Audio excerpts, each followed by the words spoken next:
I'm Max Miser, and this is the MindSet.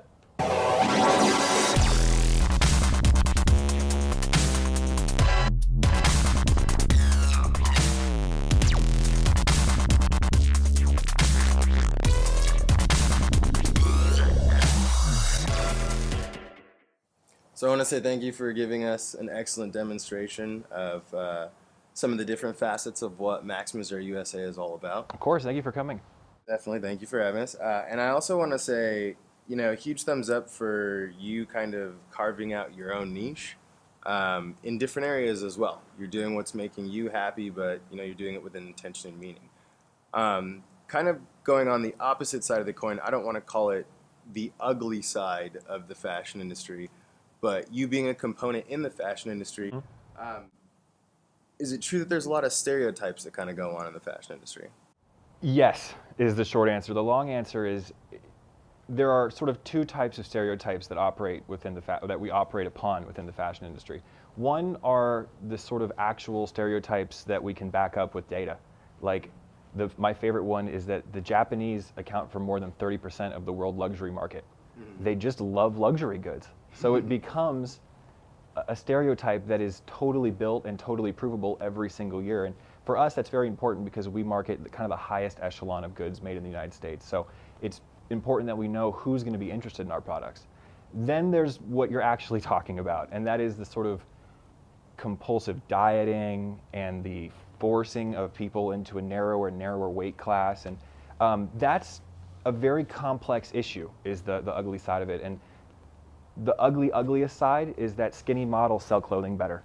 It's one of the weird things that even people who are what we would call plus size, and I'll get back to that in a minute, like ads and are willing to buy from them more if the models are what we would think of as basically emaciated.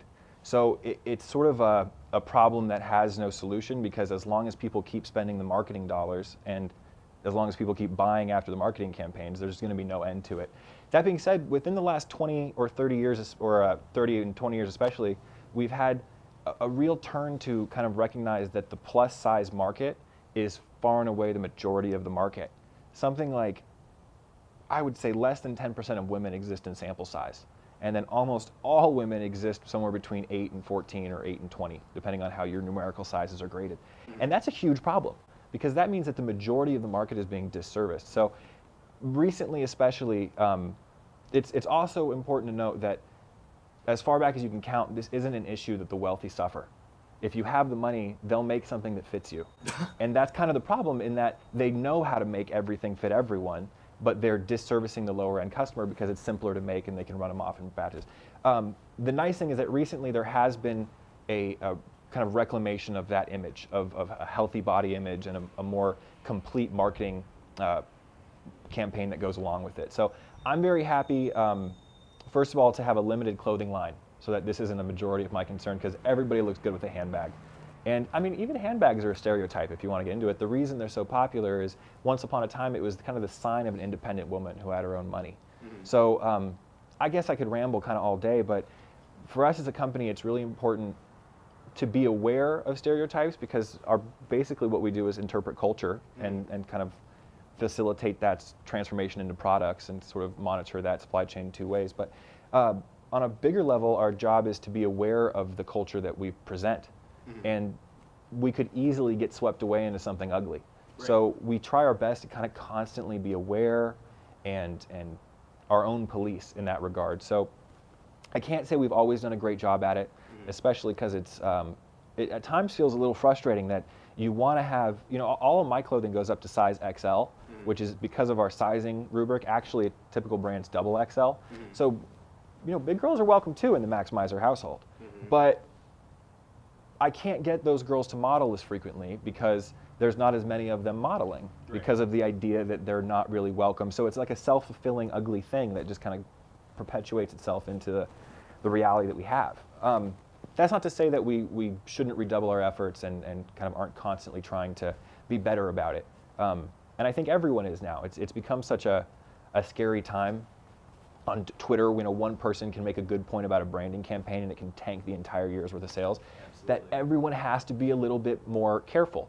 Some people argue that it's kind of degraded the work and made marketing especially really challenging. I'm sympathetic to that, but I think it's a worthwhile concern.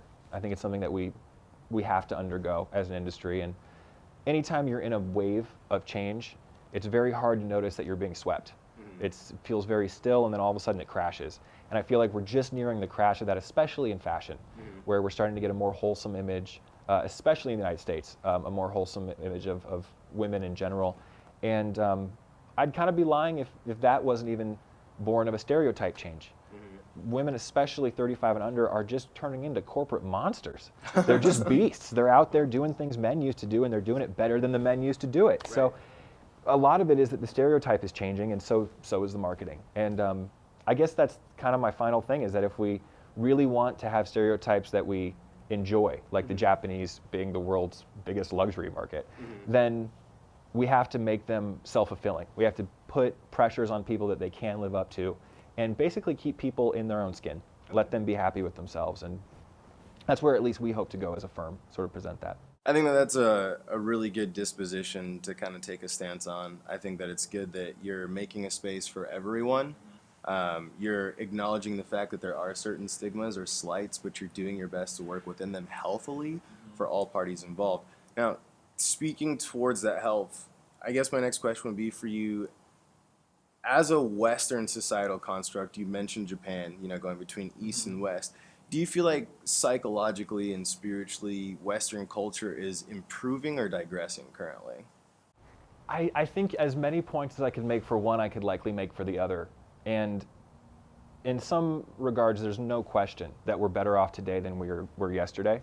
For instance, there's still a stigma attached to mental health issues, but people for the first time in my lifetime are actually able to talk about them. There's still a stigma, but there's a conversation.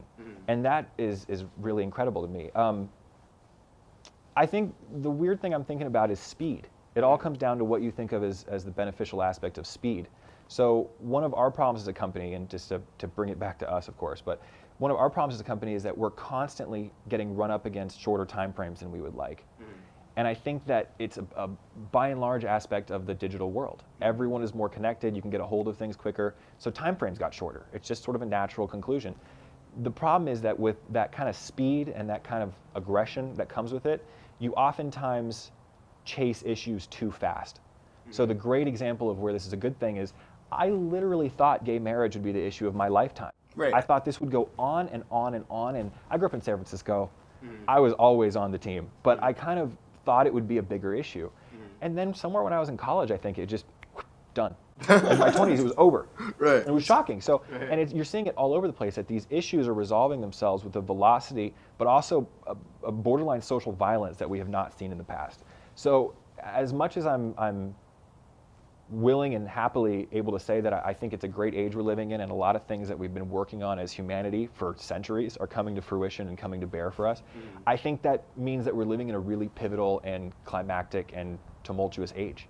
And almost like a renaissance, would you say? Yeah, and it's funny to think about if the Renaissance guys would have been happy in their time, or if they would have been like, oh, I just can't wait for another 100 years where it all gets better. Right. But I really believe that we're in a time where things are getting better. Now, as that pertains to personal health and spirituality, I'm not entirely sure that we have sort of a good answer yet for organized religion.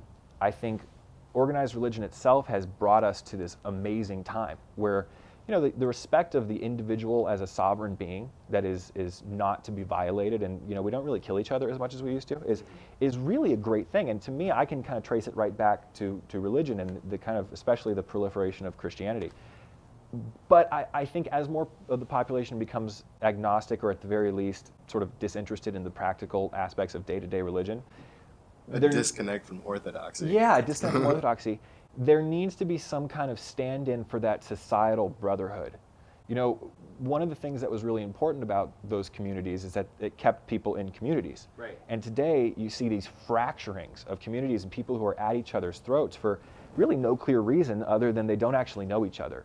So I think one of the problems is, in a digital age, in a global community, when you all actually get to see and know each other, not always on their best behavior or in their best pants for Sunday church, all of a sudden you get a lot of culture shock.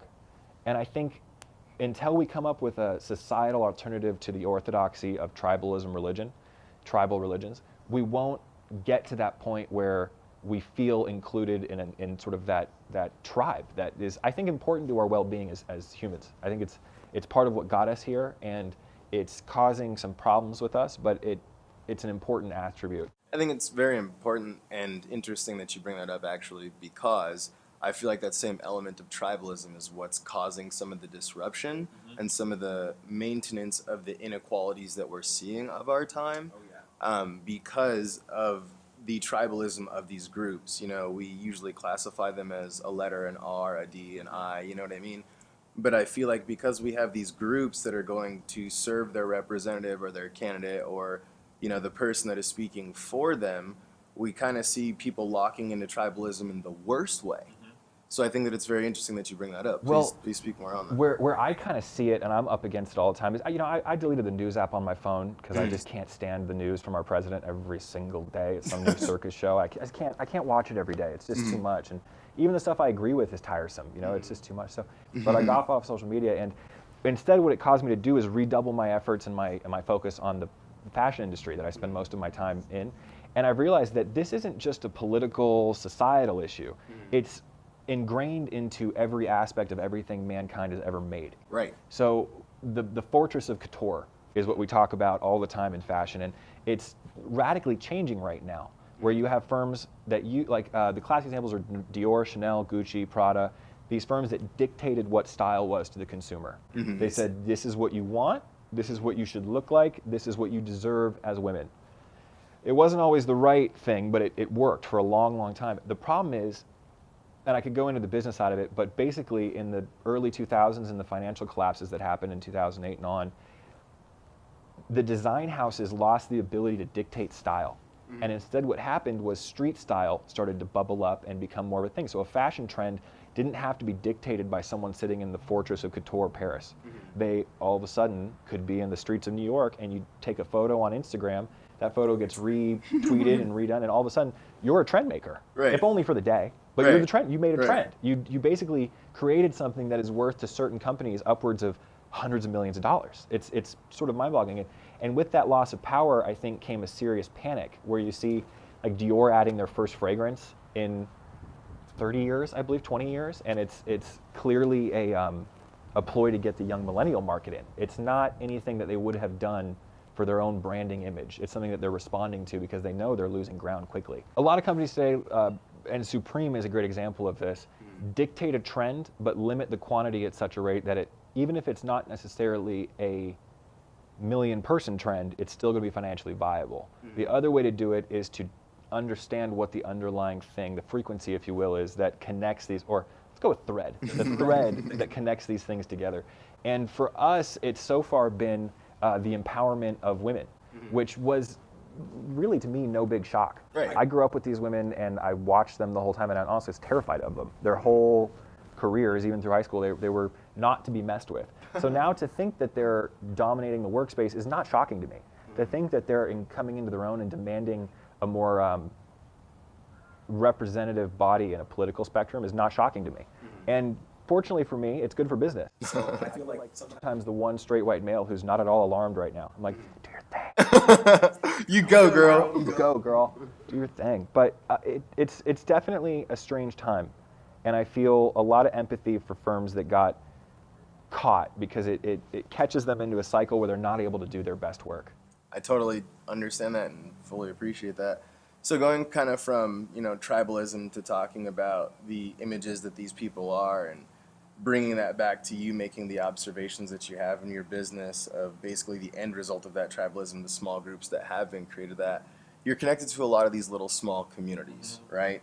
So as you move through these communities, you're kind of seeing what the fashion world was and what it's becoming, right? We have a lot of these new things like Teespring popping up, like what you were saying, right? Someone can just upload their own artwork, make their completely own thing and run with it. But then you also have guys like you, which are bringing in the custom materials, you're bringing in the craftsmanship, you're bringing in the custom design work. So what do you see for this community-centric fashion movement moving forward? What do you feel like the next manifestation of that is going to be?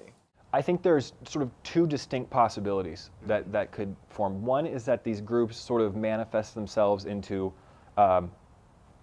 companies. They become sort of coalitions or collaborative ideas of creative people who basically fill out the positions of a traditional company, except for they do it in a way that's a little bit more community oriented, and perhaps everyone has a lot more vision over supervision over the design process than they do now. I think the other option, and it's becoming increasingly more likely, is a company like Michael Kors or Tapestry basically acquires you the second you're able to prove you're worth acquiring. And then they plug you into a larger framework of resources. So what I either see is a condensation of the communities and them coming together and some people washing out, but most people staying together into a kind of a cohort. Or what I see as the far more likely thing is these teams become small independent cogs in a much bigger gear that is the American fashion scene. The reason I think that's likely is the model exists. European fashion for years has been coming down to the point where there's about 3 owners now who own anything of merit in Europe. And I mean, all the way from Germany to Italy, all the way to France. There's not a lot of independent fashion houses left. And I think Versace, the last big one, sold. They're done. And fortunately, we got them. The Americans are coming. But it's either going to go one of 2 ways. We're either going to condense or we're going to expand into a much bigger, diversified market. And a lot of that depends on what the consumer demands. I'll, of course, do my best to play Monopoly. I'll do my best to be the Chanel of the United States. But ultimately, it's going to be what the customers are willing to accept from us and what they're willing to chase down. And a lot of that comes down to research. If I get to a point where I can throw a couple $1 million in a marketing campaign, everybody will know the name, and everybody will start buying the bags. But getting there is tremendously challenging. You have to find ways in this new age to bring people in, which is challenging. It's causing a large washout rate, frankly. I've watched 100 people who I feel will know more, or I've seen hundreds of people who I felt like were much more talented than I am wash right out because they just didn't have the full understanding of the actual modern industry, as it were, and a lot of its failings that 20, 30, especially 60 years ago, they'd have been the damsel of Paris. They'd have been the darling of all of France. They'd have walked right into these houses and been the next Yves Saint Laurent, but it's just not the way it used to be, and it's challenging. That's incredible. And it's really crazy to think, we have this kind of human village that procreates as it iterates, right? You're talking about all these companies either being a part of a consolidated kind of community or being acquired one-on-one. It's going to always change. It's going to always change as things go along. So it's very interesting to see that you see it going, conglomerate style or very, very, very small independence. What kind of culture, I guess, are you guys pushing for? What would you guys like to see? The ugly truth of that is, as coming back to the ugly truth ideal of all of fashion, is we would like to be a rough and tumble upstart fashion brand with a premium position that focuses almost exclusively on not women's empowerment, but the fact that they're empowered. The fact that we have a first or second generation of women today who expect to be taken seriously for skills and merits outside the home. That's incredible.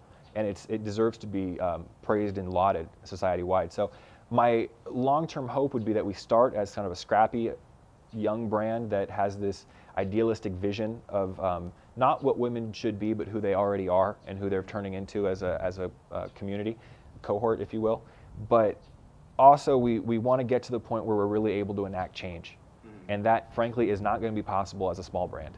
You don't get to steer the industry as an entry-level brand. You really have to get to the point where you're dominating some space. And for us, the big focus is getting there, getting to the point where we actually can make a difference in what we feel like should be deserved of women, and what kind of really impact their position. It's really funny to me to realize that when we started the first iteration of this company was called Tack Hardware, and it was entirely predicated upon design your own bag. You make it, you show us what you want, and we'll make it. What we found out is that most people have almost no idea what they want. And not only do they not have an idea in the context of when I don't have an idea and I have to kind of meander through multiple design processes, they don't have the first inkling of wanting to even think about it. It's not in their possible interest. They just are consumers. They are not, which is very hard to understand for design-oriented people. It's a kind of an abstract concept that you would just want to shop. But it gives us a tremendous ability to interpret what they want. So we try to always start with what you need from the bag, not what you want in a bag, not what you want it to look like, but what do you need this to do for you? And one of the nice things about being small and nimble is we're able to kind of navigate those changes quickly, as opposed to being drugged down in the we have another 1,000 bags we have to make this week. So it's a tough one. Well, if you had God's magic marker, we've talked a lot about society, tribalism, ethos, things like that. If you did have the power to change things, what type of changes within our current societal construct would you try to evoke or endorse? I guess if I had, I'm going to co-opt your analogy and say instead of God's magic marker, I want God's magic remote. Okay. And what I do is I just fast us forward 10 years and then come back just for a minute so everyone can see like it's all going to be okay. We're all going to be all right. Okay. We're consistently getting more ingrained with each other. We're learning more about each other. Even in the political spectrum right now, we're furious with each other because we didn't realize how much we disagreed. Right. And that's a really interesting thing that is kind of uniquely American, to be angry with your neighbor because you don't feel like they have their own best interests at heart. And that's scary. Is scary, but it's also in some ways beautiful. Right. That we're a nation of brothers keepers. So I guess if I had the marker and the remote, I'd fast forward to make it clear why I'm doing it, and then I'd put a little bit more boundary around the way we're willing to treat each other. Say we need to bring back that respect for each other as members of the same team. Absolutely. If you live here, someone sacrificed everything to get you here. And a lot of times, especially today with all the new people we have coming in, you sacrificed everything you had. It was you're a first generation or a zero generation, you came. Right. So it's a time where we need to be more respectful, more mindful, and we also need to be more empathetic to the things that we're going through on a bigger level.